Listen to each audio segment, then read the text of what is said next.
இப்போ என் கையில் இருக்கிறது பார்த்திங்க அப்படின்னா பிலிப்ஸோட ஒன் பிளேட் ட்ரிம்மர். இது ஏன் நான் வாங்க வேண்டாம் அப்படின்றதுக்கு முன்னாடி இதில் என்னென்ன நல்லாயிருக்கு அப்படின்றத ஃபஸ்ட்டு பார்த்துடலாம். இது ஏன் ஒன் பிளேட் ட்ரிம்மர் அப்படின்னு சொல்கிறாங்கன்னா, 2 சைடுமே உங்களுக்கு கட் ஆகும். ஸோ ஃப்ரண்ட் அண்ட் பேக்குமே நீங்கள் மாற்றி மாற்றி யூஸ் பண்ணிக்கலாம். இப்போ நான் ட்ரிம்மர் ஆன் பண்ணி நான் கை வச்சு காமிக்கிறேன் பாருங்கள். இப்போ நான் அந்த கை வச்சு காமிக்கிறப்பையும் என்னோடய ஸ்கின் கட் ஆகாது. இதேமாதிரி நான் ஃபேஸில் வச்சாலும் சரி, இல்லை பாடி ஷேவ் பண்ணுறப்பையும் சரி, ஃபாஸ்ட்டாக பண்ணாலும் எந்த பிரச்சனையும் ஆகாது. ஏன் அப்படின்னா அந்த பிளாஸ்டிக் உள்ளே தான் இருக்குது அந்த பிளேடு. அப்படின்றப்ப கண்டிப்பாக 100% ஃபுல் சேஃப்டி, கட்டே ஆகவே ஆகாது. ஸோ பில்ட் குவாலிட்டி பொறுத்த வரைக்கும் பக்காவாக சூப்பராக பண்ணியிருக்காங்க.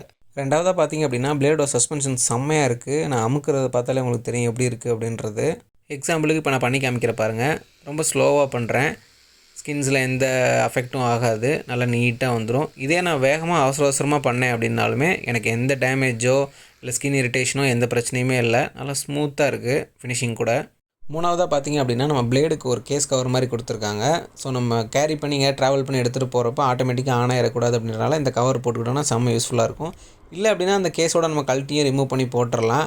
அதுக்கப்புறம் தெரியாமல் ஆன் ஆனால் கூட பிரச்சனை இல்லை. பார்த்திங்கன்னா அந்த இடத்துல பிளேடு எதுவுமே இல்லாதனால எந்த டேமேஜும் பெருசாக எதுவும் பண்ணிடாது. எப்படியாவது ஒரு கவர் போட்டு தானே எடுத்துகிட்டு போவோம், ஒன்றும் பிரச்சனை இல்லை.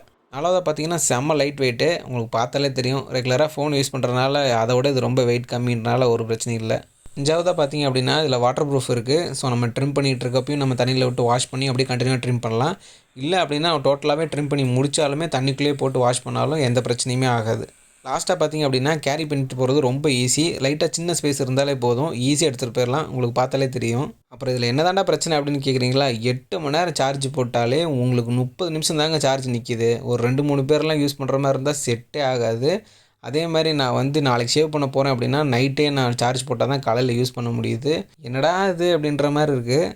ரெண்டாவது பிடிக்காத விஷயம் பார்த்திங்கன்னா இதோட சார்ஜர் கேபிள் தாங்க. இது எங்கேயுமே கிடைக்காது. தொலைச்சிட்டாலும் திருப்பி நம்ம புது ட்ரிம்மர் வாங்கி தான் வாங்குற மாதிரி இருக்குது. சி டைப்போ இல்லை மைக்ரோ எஸ்பியோ கொடுத்துருந்தா ஈஸியாக இருந்திருக்கும்.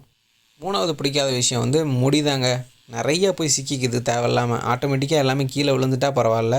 இது நான் தண்ணியிலே வச்சு நம்ம க்ளீன் பண்ணாலும் போக மாட்டேங்குது. நம்ம கை வச்சு தான் ஒரு டைமும் எடுக்கிற மாதிரி இருக்குது. இது ரொம்ப பெரிய டிசப்பாயின்மெண்ட்.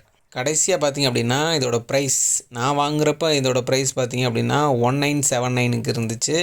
ஆனால் இப்போ இதோட ப்ரைஸ் பார்த்திங்க அப்படின்னா 1599 இருக்குது.